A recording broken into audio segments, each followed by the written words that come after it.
Há quem veja a injustiça em tudo aquilo que se mostra desagradável, desde o resultado inesperado de uma partida de futebol até uma decisão controversa da Suprema Corte.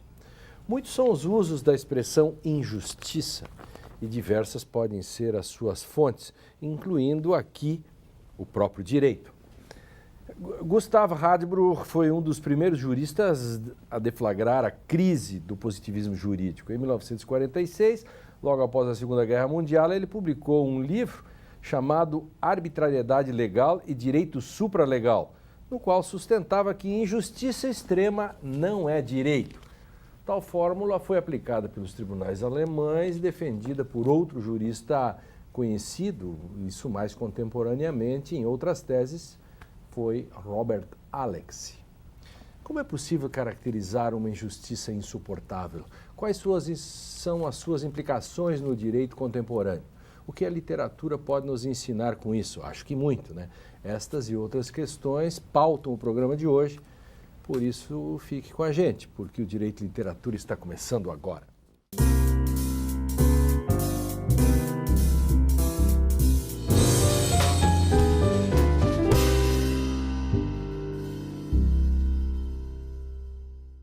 Olá, a partir de agora você acompanha um debate feito por renomados intelectuais de diversas áreas do conhecimento que vão nos ajudar a entender questões que atravessam o direito e a sociedade contemporânea por meio de obras literárias. No Direito e Literatura de hoje, que tem o apoio do Programa de Pós-Graduação em Direito da Unicinos, vamos abordar o tema injustiça extrema. E para isso recebemos no estúdio Henriette Caram, professora de Letras da Universidade de Caxias do Sul, Catherine Rosenfeld, professora de Filosofia da Universidade Federal do Rio Grande do Sul, e André Caram Trindade, professor de Direito da IMED e produtor do programa. Sejam bem-vindos. E começo exatamente com o André. E qual é o livro que você trouxe, André? Pois, o livro que eu trouxe, uma edição antiga que eu tenho, descobri uma edição recente agora em Portugal, uma peça relativamente pouco ensaiada, a Catherine deve conhecer bem, que se chama O Príncipe de Hamburgo. Né? No fundo é a última obra, o último texto do von Kleist, né?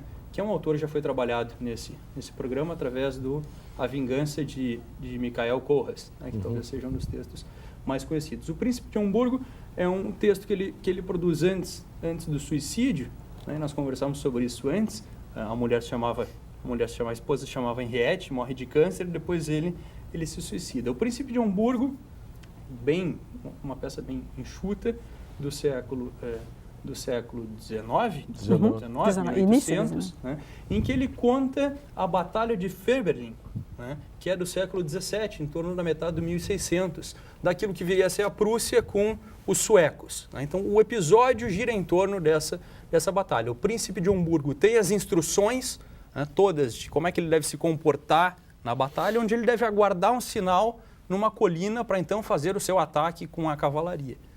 O príncipe, muito impetuoso, faz o ataque antes do sinal, ou seja, desobedece às ordens militares superiores.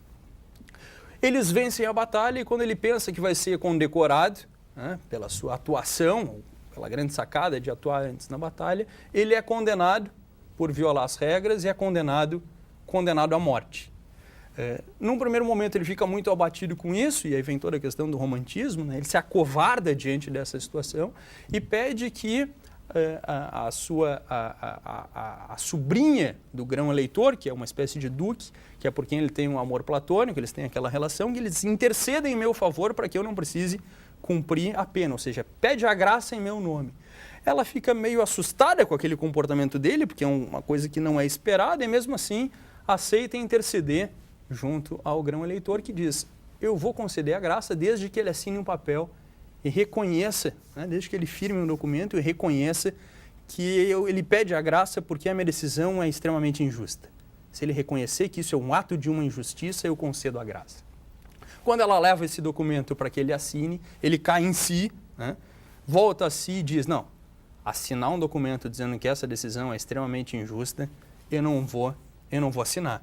E aí aceita, né, num segundo momento, aceita a condenação, que é a condenação à a pé na capital. Depois tem um outro desdobramento no final, mas a gente pode conversar sobre isso na sequência. A questão é o movimento que ele faz de, num primeiro momento, não aceitar e depois não querer reconhecer que ele seria beneficiário por uma legislação que, no fundo, talvez não fosse tão injusta quanto ele imaginava. Perfeito. Só para... Veja como o Ehring, na luta pelo direito, faz uma crítica ao Shakespeare, a decisão da juíza Pórcia, porque para o Ehring, inicial, ele achava que não importa ali a questão de cortar um meio quilo de carne do lado esquerdo do peito, né? 1 libra igual a meio quilo, né? E por quê? Por causa da segurança jurídica. Então, tem um pouco... Claro. Imagina que também Ehring é do século XIX. E aí, Catherine? Eu escolhi um texto, fiquei na dúvida se eu ia pegá-lo, do David Hare, que é conhecido pelas Horas, né, o filme e o livro. Deixa ele quietinho o livro, só um pouquinho. Que se chama Via Dolorosa, que é um texto que coloca o problema da justiça e da injustiça em níveis que remontam ao problema do mal mitológico. Então, a tua colocação do Kleist, ela parece muito nítida, né? E o problema do direito, do não direito, da justiça, da injustiça aparece muito clara. Agora, no título A Via Dolorosa, ele é usado de uma maneira que mostra quantas camadas sobrepostas nos inviabilizam a verificação do que seria certo e não. Então, Via Dolorosa, evidentemente, remete a um contexto cristão, né? A Via Crucis do Cristo, mas remete aqui nessa história, primeiro, a uma cena de uma peça, de um filme dos anos 60, que se chama O Homem de Todas as Estações, né? The Man for All Seasons, né? Um filme famoso na época, que trata do Thomas Moros e do Henrique VIII, né? O Henrique VIII que queria acuar o Thomas Moros a alterar o direito canônico, né? Encontrar uma fórmula do direito canônico para justificar o seu divórcio. Mas depois disso, então colocando esse problema, né, daquilo que move o direito canônico, daquilo que justifica as guerras santas, etc., né? Ele vai para um simples relato de viagem, no entanto, encenado como uma peça de teatro. Ele constantemente diz, eu coloco palavras nas bocas das pessoas, né? Então, ele relata a sua viagem a Israel e Palestina. Nós vamos voltar depois. Portanto, há um lugar onde se acumulam as camadas de injustiças que remontam ao tempo, né? Que remontam a milênios de mitos e reescrituras de mitos e reinterpretações de mitos. E como é que nos defrontamos com essa prática ficcional da realidade, essa encenação ficcional da realidade, né? No momento de hoje. Então, é uma peça muito interessante nesse sentido. Você tem tradução ou você só tem o seu texto? Não, por enquanto não, mas eu estou batalhando para que esse livro seja traduzido. Seria bom, porque para ter esse alcance enorme, porque me parece ser algo magnífico. É um livro que eu vou propor para ser traduzido aqui no Brasil. Sem dúvida. Henriette. Bom, eu trouxe o livro de um escritor brasileiro, né? Érico Veríssimo, O Prisioneiro, de Érico Veríssimo. E o interessante é que eles estavam falando dos textos e eu estava me dando conta, essa história não se passa no Brasil, né? A cidade não seria definida, mas se supõe que seja no Vietnã, que seja uma cidade vietnamita. Nós temos um narrador que não participa da história, e que é um narrador onisciente, que vai contar essa situação de guerra armada, com intervenção das tropas do exército norte-americano, estadunidense, na região. E o protagonista dessa história é um tenente mestiço, porque tem a sua mãe branca e o seu pai negro, que viveu na própria carne o preconceito, né? Quer dizer, nós temos que localizar isso no período da Guerra do Vietnã. Então, a infância e a juventude dele teriam ocorrido entre a década de 50 e 60 do século XX. Portanto, perseguido pelo fato de não ser branco, tendo o seu filho, né, nos Estados Unidos também sofrendo perseguições, porque o menino está numa escola de integração.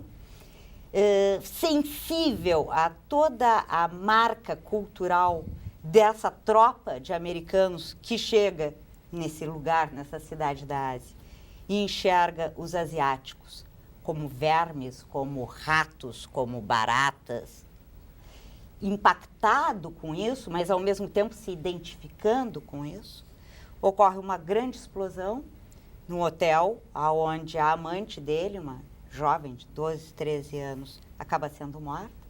E logo após ele se defrontar com essa situação, ele é chamado e incumbido pelos seus oficiais superiores de interrogar, né, um dos homens que teria provocado esse ato terrorista e extrair dele, a qualquer custo, informações sobre onde se encontraria a segunda bomba. Uhum. E o que nós temos, então, nessa parte, que seria uma parte central do livro, embora fique na segunda metade dele, é o conflito do tenente, né, entre praticar ou não o ato de tortura. Né? Salva-se um homem ou não se salva um homem? A dignidade de uma vida pode compensar a coletividade que seria assolada se a bomba explodisse. É esse conflito que ele vive, permeado por toda a sua história, a sua trajetória. O texto já tem meio século, mas a questão é bem contemporânea, né? Bem contemporânea, só que ela é abordada sempre agora bem diferente, não mais como conflito, mas como um dever, Claro, obviamente. um dever cívico, um dever republicano, né? Que é uma questão utilitarista, né? Total. E isso está presente, esse discurso se faz presente no texto, né?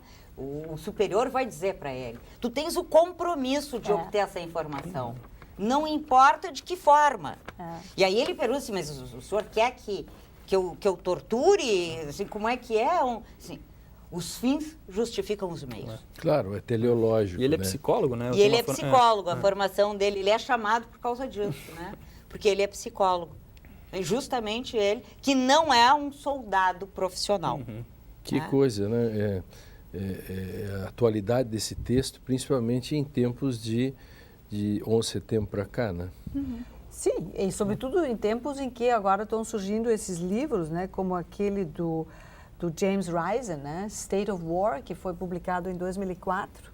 Que em 2004 o James Risen já queria lançar no Financial Times, no New York Times, uma grande matéria sobre as práticas secretas do FBI, do NSA, junto com a Casa Branca, né? E a Casa Branca acuou, né? E o FBI acuou o New York Times. Aí ele lançou o primeiro livro, em 2004. E naquela época já estava claro, né, que toda crítica de dentro das instituições americanas, por exemplo, de uma senhora que se chama Rourke, que ficou escandalizada com as práticas, né, que essa matéria do Risen revelou, ela foi silenciada na sequência temos muito material, Direito e Literatura faz uma pausa para um rápido intervalo e na volta a gente continua a discussão sobre esse tema, injustiça extrema. Tortura já é uma injustiça extrema, né? Próximo bloco vamos tentar entender melhor a partir de obras trazidas e outras o que caracteriza uma extrema injustiça. Nós já voltamos um instante só.